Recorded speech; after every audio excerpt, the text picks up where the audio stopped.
Il est difficile d'établir des statistiques officielles en raison de la nature illégale du commerce, mais les autorités reconnaissent que les médicaments de contrefaçon sont une activité importante au Zimbabwe.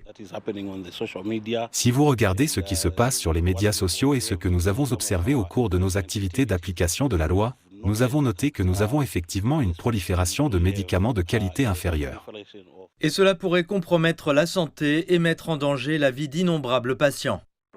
Ce qui se passe normalement lorsque quelqu'un prend ces médicaments, c'est que les symptômes qu'il présente ne disparaissent pas.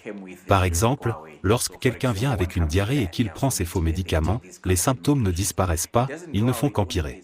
En raison de leur faible coût et de leur capacité à combler le vide laissé par une faible capacité de production, les médicaments contrefaits continuent de trouver un marché en Afrique.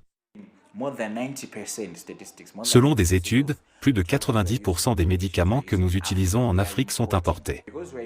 Parce que nous importons ces médicaments, ils sont susceptibles d'être plus chers, alors comme ils sont chers, les gens en profitent pour introduire des médicaments contrefaits qui sont moins chers.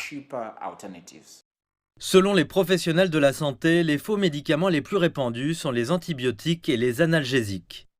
Les autorités effectuent régulièrement des descentes pour confisquer et détruire les médicaments contrefaits, mais elles n'ont pas réussi à couper les lignes d'approvisionnement. C'est parce que les commerçants sont devenus plus sophistiqués. Ils n'ont pas de locaux physiques, donc lorsque nous menons nos activités d'application de la loi, nous ne pouvons pas les localiser. La plupart d'entre eux sont actifs sur les médias sociaux, où ils font de la publicité et vendent leurs médicaments.